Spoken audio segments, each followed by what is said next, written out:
Hey, welcome back to the Backyard Professor videos on Mormonism. I'm on the road a little bit and eating some fried chicken. I'm not going to lie to you. I love chicken, especially when it's fried and it's got the right spices and sauces and stuff. I'm going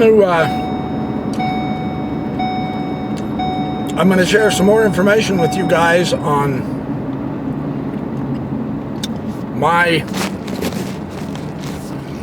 straighten up that camera, huh? On my experiences with apologetics and my journey out of apologetics, because I just can't help but feel that there's a lot of people who have had these kind of experiences and harrowing psychological fears and terror, worry, concern. What am I going to do? How am I going to do this way? You know, what's everyone going to think, etc. And I want to share with you how I handled some of that and what I did to, counteract it or deal with it, realizing that there is life afterward, for real, and it's good life. The psychology of Mormonism damages more than helps. And there's very little question about that. It's pretty brutal. And so we have to learn how to deal with that, to work with it. And we can, but the basis of the theology, for me anyway, with the idea of an apostasy, of no other church having the truth except Mormons, that's a tough one to overcome. And technically I didn't at first. I basically went into atheism. Because if there really was an apostasy and no other church is true, then no other church is true. There's no point in going to any other Christian religion, right? I mean, that's the essence of it. So with that being said, how do we... What if you really do feel like you need to be religious, and yet you can't? That was why I slipped into atheism. And like a good apologist, I wanted to know everything I could about atheism, so I bought dozens of their books and read them all that. But ultimately, that was unsatisfying to me also. Hold on, I gotta put on my seatbelt. Okay, I got my seatbelt on. Anyway, what was I lying about? I went through a psychological phase that was not easy. But I made it through. But what was it that gave me my contrast? As an apologist, when I was still with FAIR, I was working hard to learn as much as I could, right? Now, of course, our objective is to take Joseph Smith's understanding and use it to interpret everything in life, right? Because he claimed to have a restoration. So that's what we do. We use Joseph Smith's stuff. In order to be a good apologist, I felt like I had to know the Bible better, because you don't learn much about the Bible in Sunday school. This was rudely shown to me when I began debating a 15-year-old Christian who already knew the Greek and the Hebrew in the New Testament and the Old Testament. And I was pleasantly shocked at how knowledgeable he was. Now, I was in my 40s. I had a broader reading, so to speak, than he did. But he had a better grasp of the biblical ideas. he had a better way to interpret the context and the background basis. I mean, this kid was really surprising. I thought he was like in his 20s as a doctoral student. He said, no, I'm a teenager. I'm still in high school. That showed me I didn't know enough. So that was what got me looking into the biblical scholarship. The P. Kyle McCarter Jr., Frank Moore Cross, Mark D. Smith, Joseph Fitzmyer, the great Catholic scholar, Raymond Brown. And as I began looking at their biblical materials, I realized how little that the Mormon scholars used the biblical languages, the Aramaic and the Hebrew, the Coptic, the Greek, the Persian, the Babylonian, the cuneiform. I was really surprised. And I began asking, how come we're not at the forefront of critical biblical scholarship like this? Why aren't we analyzing the Greek and the Hebrew and all that? And they basically said, well, sure, so maybe that's something you should do. So I began doing that. It was that looking into the biblical scholarship that showed me the contrast. I come to recognize through time, especially when I read Fitzmyer. See, when I studied the Dead Sea Scrolls, I was using Hugh Nibley's lens, his interpretations and ideas, because of course he was finding all the parallels to the Book of Mormon. And so as an apologist, that was wonderful. When I began studying Emmanuel Taub, for instance, and some of his textual criticism of the Greek and of the Hebrew Old Testament and the Dead Sea Scrolls, I began to see things a lot differently than I used to when I actually sat down and read the Dead Sea Scrolls. And I read Vanderkam and some of the great Dead Sea Scrolls scholars. I didn't see the parallels as strongly as Nibley was making it out to be at all. And I was on fire with the Dead Sea Scrolls for a few years because of Nibley's outlook.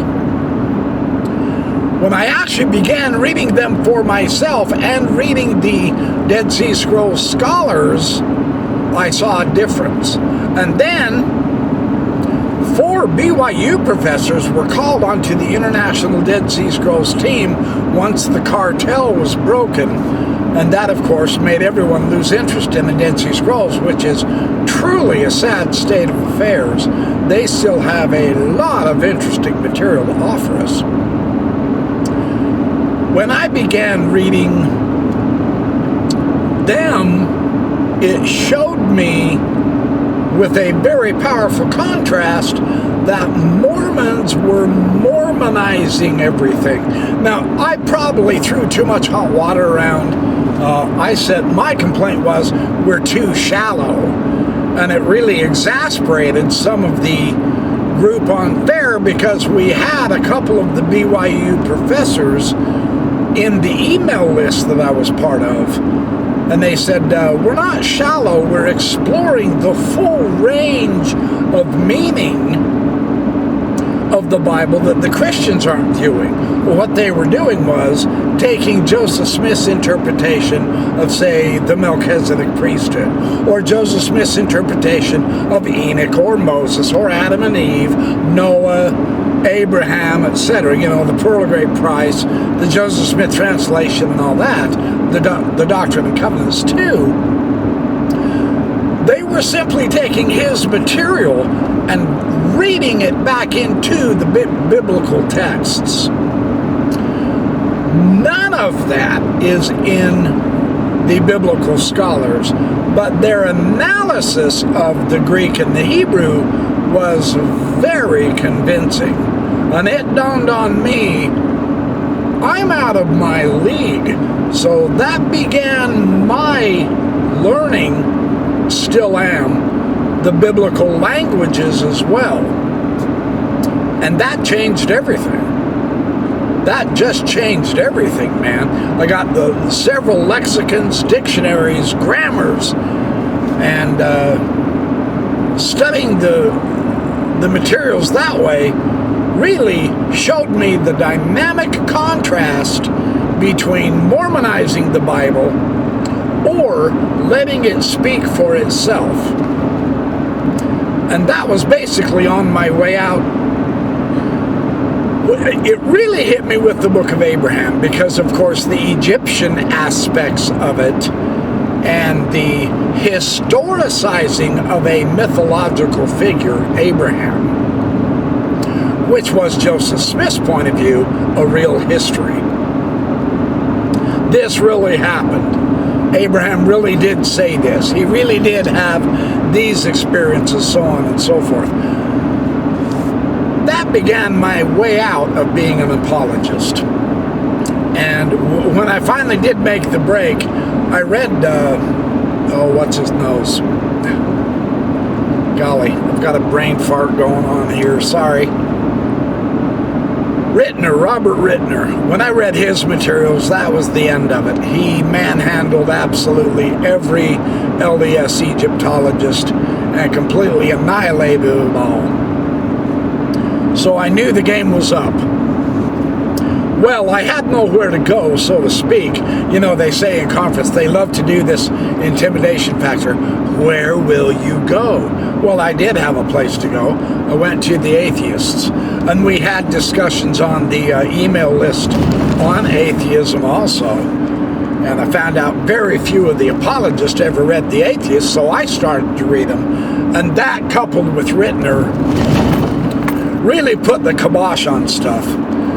And as an atheist, I don't know how firm I was in atheism, but I did buy several dozen of their books, and I began to study it as seriously as I was trying to study the biblical materials and the apologetic materials, the Book of Abraham materials, etc. And I got quite a few dozen real good atheist books.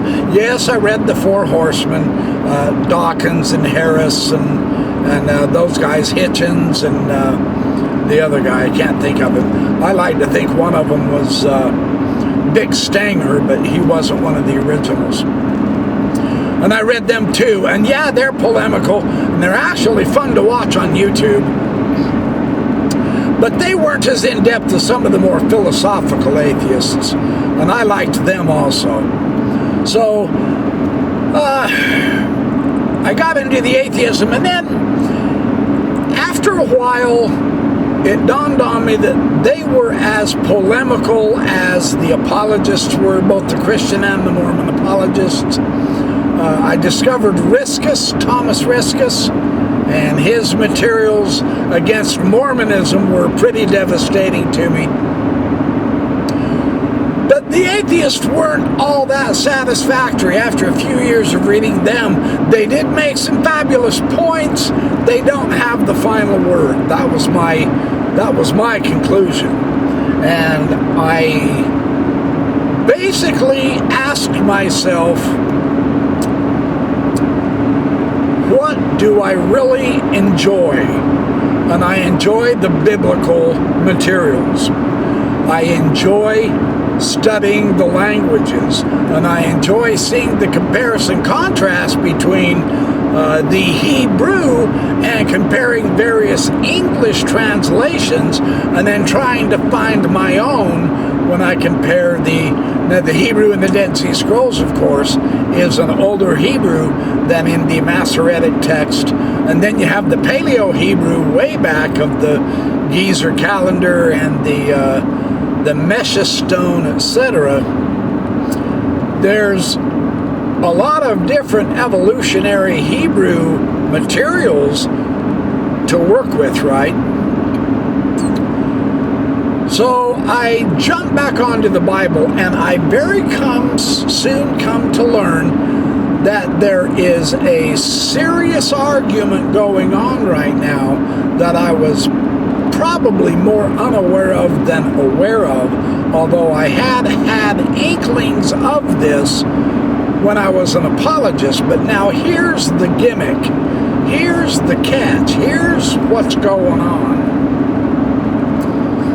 There are extremes, and this is true with everything, right?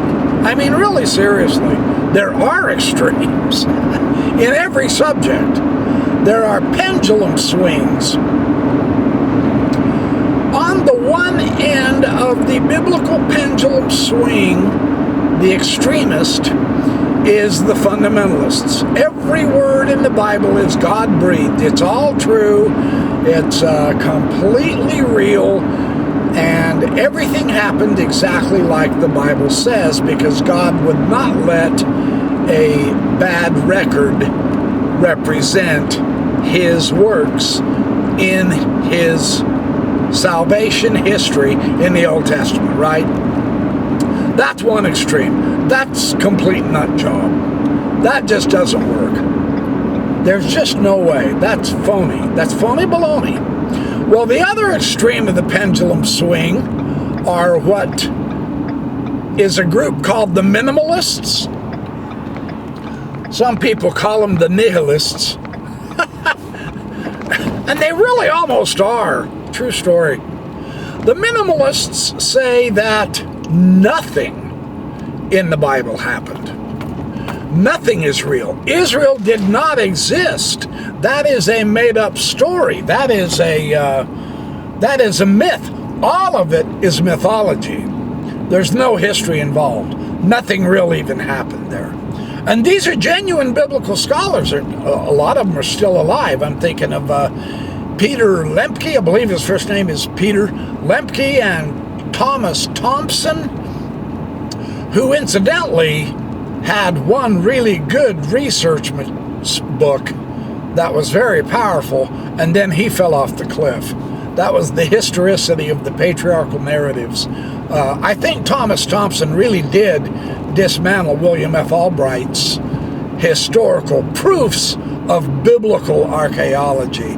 But then after that, he just fell off the bandwagon. And to more or less now is Neil Finkelstein, and several of these minimalists say nothing in the Bible is trustworthy. And that's the other idiotic extreme, and I simply don't accept that either. They swing too far to the other direction. There is a middle road that I personally find quite attractive, and that is William Dever. Very solid archaeologist, and I'll do more videos showing the details of this. Right now I just want to kind of give you an overall broad conceptualization of how this is all starting to work. William Dever shows that yes, the Bible is written by elitists. And let's face it, it is. It was written by those who knew how to read and write, for one thing.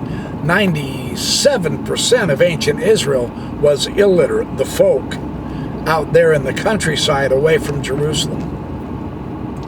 Both up in the north, in the northern kingdoms, Asher and all those areas. In the middle kingdoms, where the Manasseh, Ephraim group was, and Judah. And then down in the southern kingdom where you have Simon, and then over on the east of the sea, the Dead Sea, is Moab and all those places. Well, all of those people were illiterate. The Bible probably wasn't read by them in the first place, the writings and all that. So it was basically for the priesthood in the centralized state-controlled area of the city of Jerusalem. Most of the population probably did not even ever see Jerusalem. It was too far. They lived basically subsistence living. They weren't filthy rich. Although in the hill countries of Ephraim, that was pretty good. That was a pretty good area because of the rivers, the wadis, the rivers coming off of the River Jordan. I can't remember the name of the other one. Anyway, those river valleys gave them irrigation so they could grow crops and have animals and so on and so forth. But the far north and the desert stuff, and the south into the Negev and the Sinai area, going down all the way toward Egypt, man, that was just dry, hot, dead desert, sand, rock. That would have sucked to live there. I would have much rather been up there in Manasseh and Ephraim territory, just northwest of the Dead Sea. And then you have the coastal, I think the coast was like 50 miles away from Jerusalem, something like that. Ashkelon's been excavated, Ashdod, and all. That's where the Philistines and the sea people came from. What I'm getting at is this.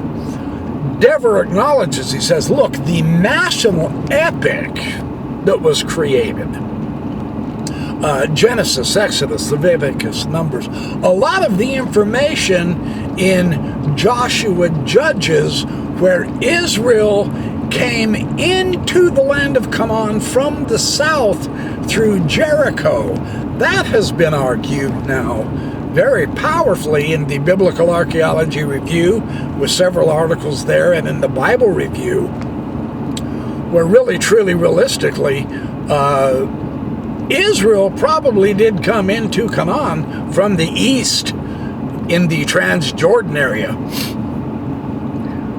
Basically, in the period of the very end of the Bronze Age, 1300 to 1200, right?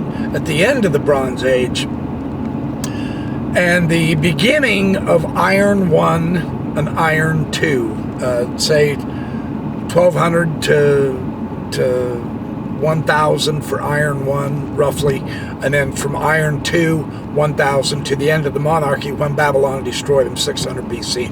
All of this area here in the Iron, end of the Bronze, Iron Age, is a genuine historical core. I think Dever makes his case with that. I truly do. I know there are arguments that they're working out more of the details rather than the actual argument itself, unless, of course, you accept the minimalist school, which I just can't. I mean, you have to read them, and they make a lot of noise, but now the actual biblical scholars who have been studying this stuff their whole lives,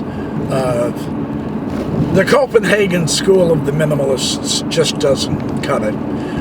There is a historical core, but it's not the historical Israel that any of the Christian churches understand, including the Mormon.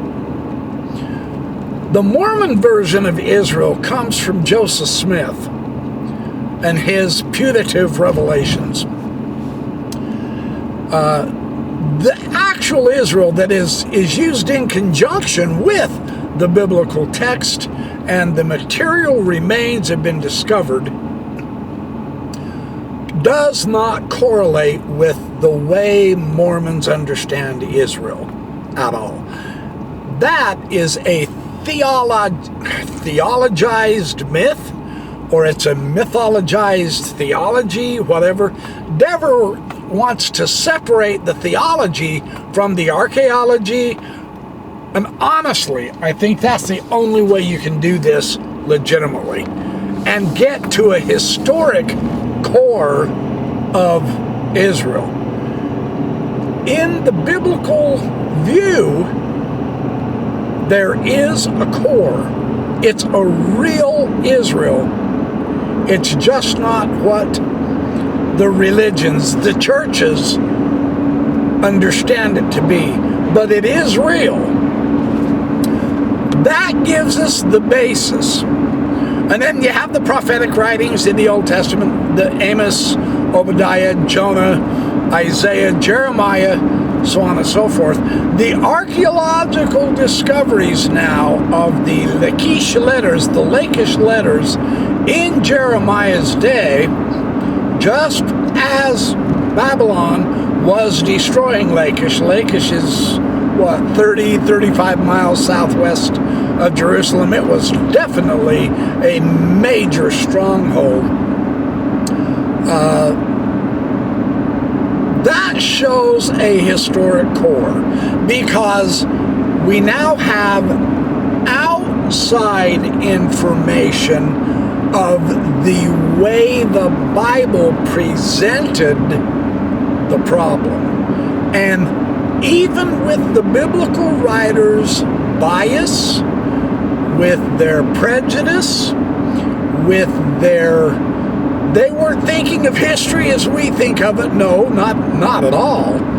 But they did record what was happening in so many respects, even though they integrated their own theological understanding and view. That doesn't mean there was no Israel. What it means is they had a bias as well. Well, we know that.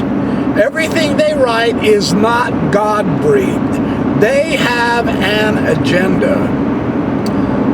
Devers Archaeology is able to show us the historical aspect coupled with the archaeological materials in so many ways, and not denigrating the religious or the theological aspect that is based on ideology and ideas.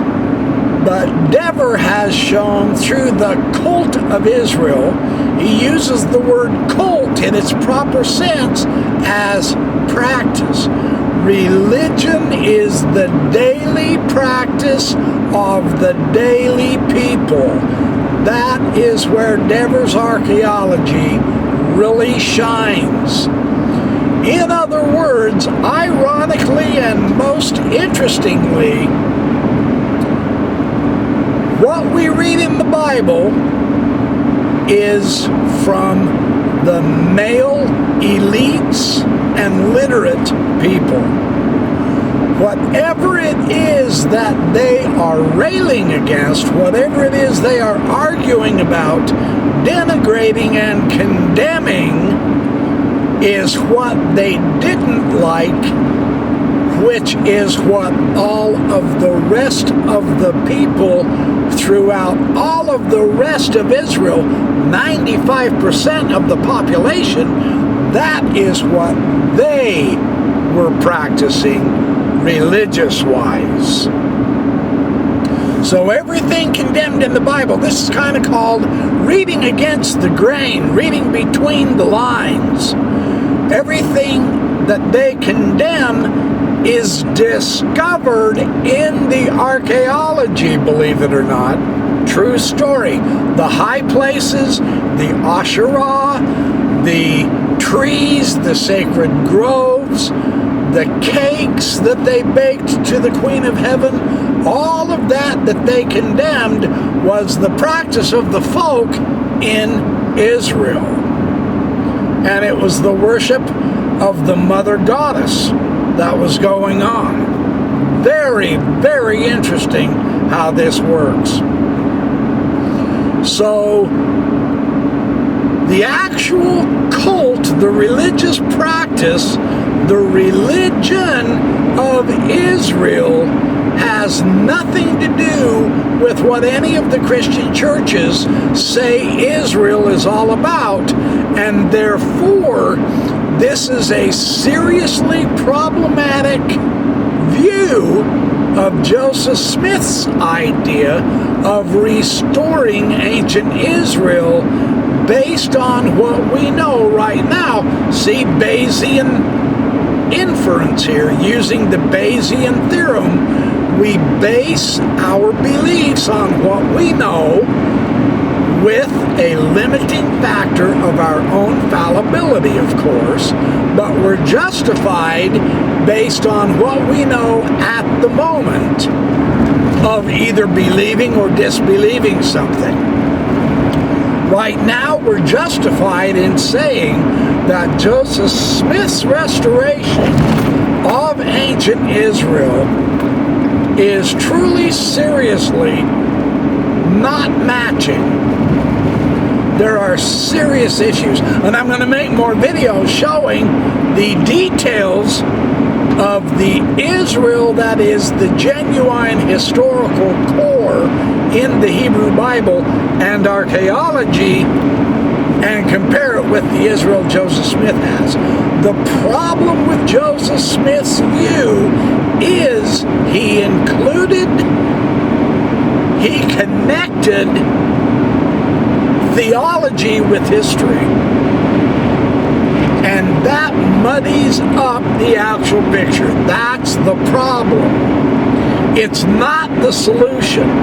From Joseph Smith's point of view, it is the solution because he claimed he was receiving it through revelation, right? That still doesn't match. If it was genuine revelation, it should at least somewhat match what we are discovering now. We've been at this now for 200 years, and we have pretty good ideas. No, we don't know it all. Yes, biblical scholarship changes its mind, but that's based on evidence and careful investigation across disciplines: socioeconomic, political, geographical, military, religious, theological, archaeological, textual, linguistic, etc. We have a pretty good idea. What we're going to change now is the details. At this point, we can say whatever it was or has been said about the patriarchal materials in the Bible is truly not historical. It's not based on actual history like this core Israel that has been discovered is based on actual history. That's what we're justified in concluding at this point. This can change if and when further discoveries are made. But it has to be based upon information, evidence. It has to be based on a genuine reality that we can explore, investigate, and know about. That's what it has to be changed on. Not changed on a whim, like, say, someone's spectacular revelation. That doesn't work that way. That doesn't work very well. It's got to be based on material reality, because that is where we live. That is the basis of knowing the religious practices, and in many cases we can correctly show the religious beliefs even without a text. A text definitely helps. There's no question about that. We're not saying don't use texts. We're saying integrate texts with the archaeology. And that's what's been happening. At this point, it's not looking good for Joseph Smith and Mormonism. And I'll do detailed videos on that as I can. So I'm sorry about how the lighting is changing. Depends where the sun is, I suppose. Anyway, that's essentially what I wanted to tell you of where I'm at right now in my investigation. I am an agnostic seeker, and I don't apologize for that. Nor do I feel bad about that. It's a good thing to learn how to live with uncertainty, because that is the ground reality, isn't it? I mean, when you really stop and think about it, that's where the fundamental truth is in our fallible uncertainty. So, that's my Backyard Professor video on Mormonism for now, while I'm on the road, the Backyard Professor on the road. So, thanks for watching. Be good, do well, have fun, sleep good, make lots of friends, be nice, be neighborly. We need one another. It's time to be realistic and true to our overall humanity with all people. Boy, that's a pretty good ending, right? Anyway, thanks for watching, you guys. I will see you guys in the next Backyard Professor videos on Mormonism.